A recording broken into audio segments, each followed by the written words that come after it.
साथियों नमस्कार। साथियों सबसे पहले मैं आप सभी को नेशनल सेफ्टी मंथ की ढेर सारी शुभकामनाएं देना चाहता हूं और इसी के साथ उम्मीद करता हूं कि आप सभी अपने अपने इंडस्ट्रीज़ में सेफ्टी अवेयरनेस को बढ़ाने के लिए तरह तरह की एक्टिविटीज़ में शामिल होंगे। साथियों आज का हमारा टॉपिक पे चलते हैं जो कि हीरा है, hazard identification and risk assessment. चूँकि हमारे एक व्यूअर ने एक कमेंट में हीरा की वीडियो डिमांड की थी, तो इसी टॉपिक पे आज मैंने ये वीडियो बनाई है। तो चलिए आगे बढ़ते हैं, हीरा के बारे में समझते हैं। सबसे पहले हीरा होता क्या है यह जानना बहुत ज़रूरी है। तो हीरा किसी कार्य में निहित खतरों की पहचान करना और उस खतरे से होने वाले रिस्क की संभावनाओं का आकलन करना या असेसमेंट करने के लिए किया जाता है। हीरा को बेहतर ढंग से समझने के लिए हमें कुछ डेफिनेशंस को समझना आवश्यक है। तो बढ़ते हैं। हैजार्ड कोई भी सोर्स या सिचुएशन जिसमें किसी को नुकसान पहुंचाने की क्षमता हो उसे हैजार्ड कहते हैं। हैजार्ड का एग्जाम्पल तो जानते ही होंगे आप लोग, work at height, fire, etc। अब रिस्क, हैजार्ड से होने वाले नुकसान की संभावना को रिस्क कहते हैं, जैसे जलना, ऊंचाई से गिरना इत्यादि। रिस्क असेसमेंट, रिस्क के कारण होने वाले खतरे का आकलन, मतलब रिस्क का एक आकलन करना, असेसमेंट करना, जो कि हम आगे हीरा में समझेंगे। एक्सपोजर मतलब खतरे के संपर्क में आना या एक्सपोज्ड होना। दोस्तों कुछ कॉमन वर्ड्स हैं जिनके फुल फॉर्म जानना भी हमें ज़रूरी है, क्योंकि वो हीरा करने के दौरान हमारे काम में आने वाले हैं। तो आइए जानते हैं इनके बारे में। HIRA, hazard identification and risk assessment. SWP, safe work procedure. JSA, job safety analysis. SOP, standard operating procedure. SMP, standard maintenance procedure. FAC, first aid cases. MTC, medical treatment cases. RWC, restricted work days cases. LWC, lost time work days cases. EMS, environment management system. OHS, occupational health and safety. ESP, exposure severity and probability. PPE, personal protective equipment। हीरा करने के लिए कुछ और चीज़ों को समझना आवश्यक है, तो आइए बढ़ते हैं उनकी ओर। सेवेरिटी ऑफ इंजरी मतलब चोट की गंभीरता, चोट जिसके कारण आपको first aid case, medical treatment case, RWC case या LW केस हो सकता है। ये सभी सेवेरिटी ऑफ इंजरी में आते हैं। रूटीन जॉब यानी नियमित कार्य, ये प्लांट ऑपरेशन से संबंधित नियमित कार्य हैं जो दिन प्रतिदिन ट्रेन्ड पर्सन द्वारा दैनिक मेंटेनेंस आदि के SOP के आधार पे किए जाते हैं। नॉन रूटीन जॉब, अनियमित कार्य, ये कार्य रोज रोज नहीं होते हैं। जब कोई ब्रेकडाउन इत्यादि हो जाता है तब इस तरीके के कार्य किए जाते हैं और इस कार्य को करने के लिए परमिट और साथ ही साथ SWP की आवश्यकता होती है। SOP यानी स्टैंडर्ड ऑपरेटिंग प्रोसीजर, इसे रूटीन जॉब में यूज किया जाता है। SOP के कंटेंट्स क्या होने चाहिए? SOP में सेफ्टी, हेल्थ एंड एनवायरनमेंट से रिलेटेड कंसर्न हो, एनवायरनमेंट इम्पैक्ट्स के बारे में हो और स्पेसिफिक PPEs के बारे में हो। SOP का format site to site vary कर सकता है या हो सकता है कंपनी टू कंपनी भी वेरी कर सकता है। ये कोई ज़रूरी नहीं है कि एक जैसा ही हो। अब SMP में स्पेसिफिक सेफ्टी एस्पेक्ट रिक्वायरमेंट को फुलफिल किया जाता है ताकि मेंटेनेंस एक्टिविटीज़ को सेफली किया जा सके। अब आगे बढ़ते हैं लिस्ट ऑफ हैजार्ड। इसके बारे में मैंने पहले भी वीडियो बना चुका हूँ, चाहिए तो आप मेरे वीडियोस में चेक कर सकते हैं। हैजार्ड के टाइप्स, फिजिकल हैजार्ड जिसमें इसके folding ladder, work at height etc आते हैं। केमिकल हैजार्ड, इसमें एक्सपोजर ऑफ केमिकल फ्यूम्स से रूबरू होता है आदमी। एर्गोनॉमिक हैजार्ड, इसमें जैसे हैवी लोड वगैरह कैरी करने के दौरान जो बॉडी पोस्चर का यूज होता है वो एर्गोनॉमिक हैजार्ड में आता है।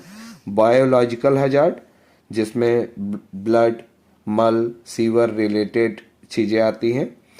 इलेक्ट्रिकल हैजार्ड, इसमें इलेक्ट्रोक्यूशन या फायर के चांसेस रहते हैं। एनवायरमेंटल हैजार्ड, इसमें डस्ट, नॉइस, लो लाइट इत्यादि आते हैं। आइए अब हीरा के स्टेप के बारे में जानते हैं, हीरा करना कैसे है। तो सबसे पहले डिस्क्रिप्शन ऑफ जॉब एक्टिविटीज़, मतलब जो भी जॉब एक्टिविटीज़ हमारे काम में शामिल है उसमें 2-3 पार्ट में कर लेंगे एक्टिविटीज़ को, ताकि हमको हैजार्ड आइडेंटिफाई करने में आसानी हो। तो जॉब एक्टिविटीज़ का डिस्क्रिप्शन रहेगा। दूसरा, हर एक जॉब एक्टिविटीज़ में आइडेंटिफिकेशन ऑफ हैजार्ड, मतलब आइडेंटिफाई करेंगे हैजार्ड को, खतरों को खोजना है। उसके बाद identification of existing control measure, मतलब मौजूदा कंट्रोल मेजर हमें उस हैजार्ड के लिए अपनाने हैं। उसके बाद हम असेसमेंट करेंगे रिस्क का based on existing control measures, ये ध्यान रखेंगे। और अगर हमारा एक्सेप्टेबल लिमिट से कम आता है तब तो हम जॉब को कर सकते हैं, और अगर ज़्यादा आता है स्कोर तो फिर हमें आगे अगले स्टेप में जाना पड़ेगा, identification of additional control measures, और देन असेसमेंट करेंगे वापस से residual risk considering additional control measure. और अगर देन हमारा रिस्क स्कोर जो है 20 या उससे कम है, देन हम अतिरिक्त नियंत्रण उपायों को या कंट्रोल मेजर को इम्प्लीमेंट करके काम को शुरू कर सकते हैं। असेसमेंट ऑफ रिस्क, कंसर्न को लिस्टेड मौजूदा कंट्रोल नियंत्रण के उपाय जो हैं, हमारे कंट्रोल मेजर जो हैं, उसको ध्यान में रखते हुए असेसमेंट करना है, जिससे हमें मौजूदा रिस्क लेवल पता चलेगा, जिसे हम सभी प्रोसीजर्स, पॉलिसी और गाइडलाइन के माध्यम से मैनेज करना चाहते हैं। अब आइए जानते हैं कि रिस्क स्कोर कैसे निकालेंगे किनी एंड फाइन मेथड द्वारा। तो risk equal to exposure into severity into probability, मतलब रिस्क निकालने के लिए हमें एक्सपोजर का मतलब सेवेरिटी और प्रोबेबिलिटी तीनों का गुणा करना पड़ेगा, तब हमारा रिस्क स्कोर निकलेगा। अब एक्सपोजर, सेवेरिटी और प्रोबेबिलिटी को समझने के लिए आगे चलते हैं कि किस तरीके से क्या चार्ट होगा जिसके माध्यम से हम इसको निकाल पाएंगे। तो एक्सपोजर मतलब सामना होना, एक तरीके से रूबरू होना। इसमें यह दिखता है कि कोई व्यक्ति का डेंजरस सिचुएशन से कितनी बार आमना सामना होता है। जैसा कि आप चार्ट में देख पा रहे होंगे एक्सपोजर और फैक्टर को। एक्सपोजर में वेरी रेयरली मतलब लेस देन 1 पर ईयर, मतलब एक साल में एक से भी कम बार, तो 0.5 फैक्टर लेंगे। अगर रेयरली मतलब few time in a year तो 1 आएगा। समटाइम्स मतलब 1 या 2 बार महीने में तो उसका जो फैक्टर है वो 2 आएगा। और नाउ एंड देन या 1 पर वीक तो फैक्टर यहाँ 3 आएगा। और फ्रिक्वेंटली मतलब डेली अगर है तो 6 आएगा। और कॉन्टिन्यूअस मतलब 2 टाइम्स पर डे तो हमारा जो है फैक्टर 10 आएगा। अब आगे सेवेरिटी को समझते हैं, मतलब गंभीरता। सेवेरिटी रिस्क से होने वाली गंभीरता को दर्शाता है। सेवेरिटी और उसके फैक्टर को समझते हैं। अगर उसमें सेवेरिटी है फर्स्ट एड केस की तो फैक्टर 1 आएगा। अगर सेवेरिटी मेडिकल ट्रीटमेंट केस की है तो 4 आएगा। LWC के चांसेस हैं तो 7 आएगा। सिंगल फैटेलिटी का है तो 15 आएगा और मल्टीपल फैटेलिटी का है तो 40 आएगा। इस चार्ट में टोटली दिए हुए हैं।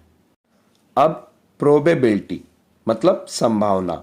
संभावना यह दिखाता है कि इस तरीके के इंसिडेंट कितने समय में सुनने में आते हैं या होते हैं।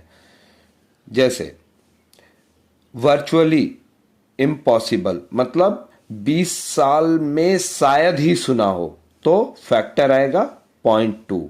अनलाइकली मतलब 20 साल में शायद कहीं एक बार तो 0.5 आएगा फैक्टर हमारा।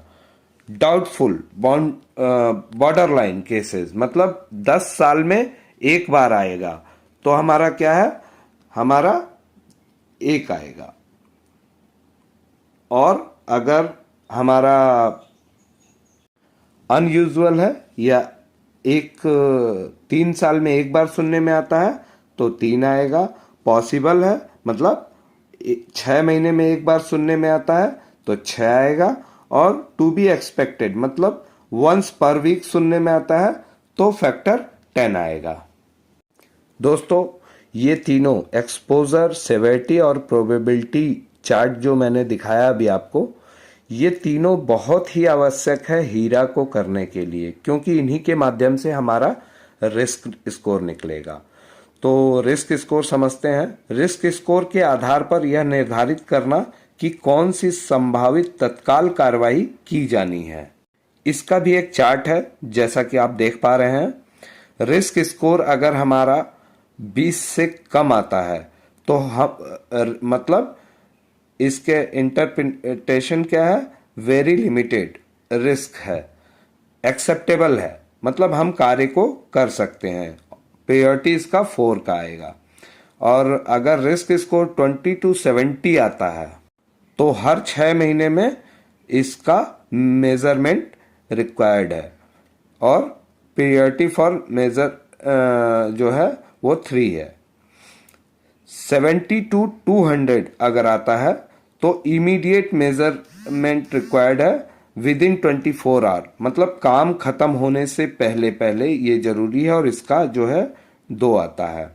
और अगर 200 से अधिक है तो इमीडिएट उस काम को बंद कर देना है जब तक कि उसका एडिशनल मेजर न अप्लाई किया जाए।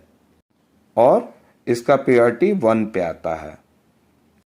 आइए इसे एग्जाम्पल द्वारा समझने की कोशिश करते हैं।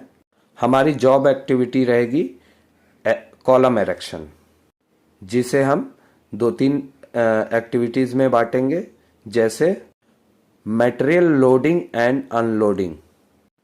दूसरी एक्टिविटी होगी मटेरियल ट्रांसपोर्टेशन और तीसरी एक्टिविटी होगी एरेक्शन ऑफ कॉलम।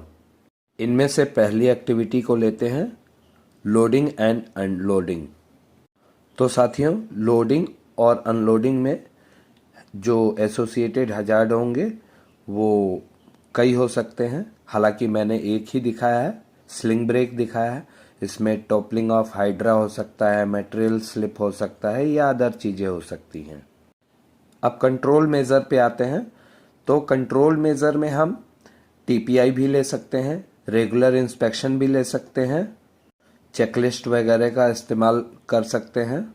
ये सारे हमारे कंट्रोल मेज़र रहेंगे, एग्जिस्टिंग कंट्रोल मेज़र।